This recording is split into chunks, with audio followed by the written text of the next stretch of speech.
आज की कहानी का शीर्षक है कर्म की प्रधानता। तो कहानी कुछ इस प्रकार है कि 3 युवक कलाकार खुले मैदान में वृक्षों की शीतल छाया तले लकड़ी की मूर्तियां बनाने के काम में तल्लीन थे। सुंदर सुंदर मूर्तियां बना बना कर वे अपनी मूर्तिशाला को सुसज्जित कर रहे थे। कर्तव्य के प्रति सजगता एवं तपोनिष्ठ जीवन ने उनमें आत्मविश्वास का भाव कूट कूट कर भर दिया था। समीप में ही उनके परम गुरु त्वष्टा बैठे हुए थे। त्वष्टा शिल्पकला में निष्णात थे। ऋभु, विमन और बाज तीनों भाई शिल्पकला सीखने की महती आकांक्षा लेकर गुरु त्वष्टा के पास आए। उन्होंने अपनी इच्छा गुरु त्वष्टा से प्रकट की। त्वष्टा सामान्य रूप से किसी को अपना शिष्य नहीं बनाते थे, अतः आदेश देते हुए बोले, पहले शिल्पकला में अपनी रुचि पैदा करो। गुरु की आज्ञा पाकर तीनों भाई शिल्पकला में रुचि लेकर दक्षता प्राप्त करने हेतु पूर्ण आस्था व परिश्रम के साथ तल्लीन हो गए। त्वष्टा भी अपने कुशल एवं निष्ठावान और परिश्रमशील तीनों शिष्यों को पाकर बहुत संतुष्ट थे। उन्होंने उन समस्त शिल्पकलाओं की शिक्षा में इन तीनों शिष्यों को पारंगत कर दिया जिन्हें वे स्वयं जानते थे। कुशल ऋभु भ्राताओं ने अपनी शिल्पकला को कला निर्माण तक ही सीमित नहीं रखा, बल्कि उन्होंने पशु आकृतियों तथा मानव आकृतियों में भी दक्षता प्राप्त की। त्वष्टा ने लकड़ी का सोमपान करने वाला एक पात्र बनाया। उसका नाम चमच रखा गया। वह पात्र अद्भुत एवं आकर्षक चित्रकारी से भरपूर था। शीर्षस्थ देवगण इसकी ओर सहज आकर्षित हो जाते थे। प्रत्येक की इच्छा थी कि वह इसी चमच पात्र का उपयोग करें। देवताओं ने विचार विमर्श किया कि ऋभु बंधुओं से इस चमच के अनुरूप अन्य चमच भी तैयार कराए जाएं। उन्होंने अग्नि को अपना दूत बनाकर ऋभुओं के पास भेजा। ऋभुओं ने अग्नि को देखा। वे उसके स्वागत में आगे बढ़े और श्रद्धापूर्वक प्रणाम किया, बैठने का आसन दिया और हाथ जोड़कर उनके आने का प्रयोजन पूछा। ऋभुगण, मैं देवताओं के कार्य से आपके पास आया हूँ, अग्नि ने कहा। आज्ञा कीजिए देव, ऋभुओं ने नम्रतापूर्वक हाथ जोड़कर कहा। अग्नि ने विनीत कुशल शिल्पकारों के तेजस्वी मुखमंडल पर दृष्टि डालते हुए कहा, ऋभुओं, आपको मालूम है कि त्वष्टा ने एक चमच बनाया था? ज्ञात है महात्मन, ऋभुबंधु बोले। अग्नि ने ऋभुओं की काष्ठ कला की प्रशंसा करते हुए कहा, आप लोग उस चमच की 4 अनुरूप प्रतियां निर्मित कर दीजिए।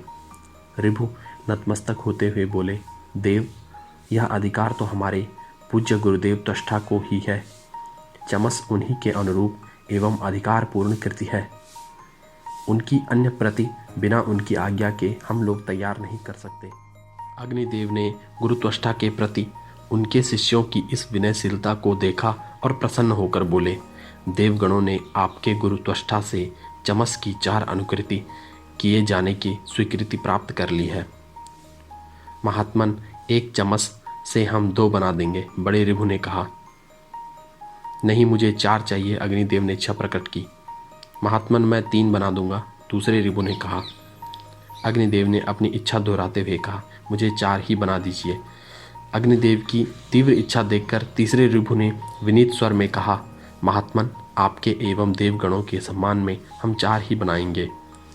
ऋभुगण हर्षित होकर अपनी कला में तल्लीन हो गए। उन्होंने 4 चमच एक ही आकार प्रकार एवं परम कला प्रदर्शन के तैयार कर दिए। 4 चमच अग्निदेव को सौंपकर वे अत्यंत हर्षित थे। उन्होंने अग्नि को नमस्कार करते हुए कहा, हे मित्र स्वरूप अग्नि, ये 4 चमच बनकर प्रस्तुत हैं। इन्हें स्वीकार करें और हमें कोई और सेवा करने का अवसर प्रदान करें। अग्नि चमच प्राप्त कर प्रसन्न थे। उन्होंने ऋभुओं को आशीर्वाद देते हुए कहा, ऋभुओं, आप लोग हस्तकला में कुशल हैं, अमृतत्व प्राप्ति के मार्ग प्रशस्त हों। इतना कहकर अग्नि ने प्रस्थान किया। वे 4 चमच लेकर त्वष्टा के पास गए। त्वष्टा अपने योग्य शिष्यों की हस्तकला देखकर अत्यंत प्रसन्न हो उठे। उन्होंने उन चमचों को ग्रहण किया। यद्यपि ऋभु, विमन और बाज मनुष्य थे, किंतु उन्होंने अपनी शिल्प साधना से देवताओं में स्थान प्राप्त किया। उन्हें यज्ञ भाग का अधिकारी माना गया। ऋभुओं ने अश्विनी कुमार के लिए 3 आसनों का दिव्य रथ बनाया। उन्होंने इंद्र के लिए 2 अश्वों से चलने वाले शीघ्रगामी रथ का भी निर्माण किया। उन्होंने देवताओं के निमित्त अभेद्य कवच बनाए, अनेक गौ व अश्व बनाए। अपनी कार्यकुशलता से वे देवताओं के सन्निकट हो गए। कनिष्ठ रिपुबाज देवताओं से, मध्यम रिपु विमन वरुण से तथा ज्येष्ठ रिपु इंद्र से संबंधित होकर स्वर्ग में विचरण करने लगे। इस प्रकार अपनी कर्तव्य निष्ठा के कारण वे देवता हुए। उन्होंने मानव के लिए देवत्व प्राप्ति का मार्ग प्रशस्त किया।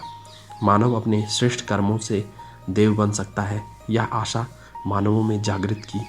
मानव देवताओं की पूजा करते हैं, परंतु अपने कर्म से वे स्वयं ही पूजित हो जाते हैं। तो यह थी रिपु बंधुओं के कर्म की प्रधानता की कहानी। धन्यवाद।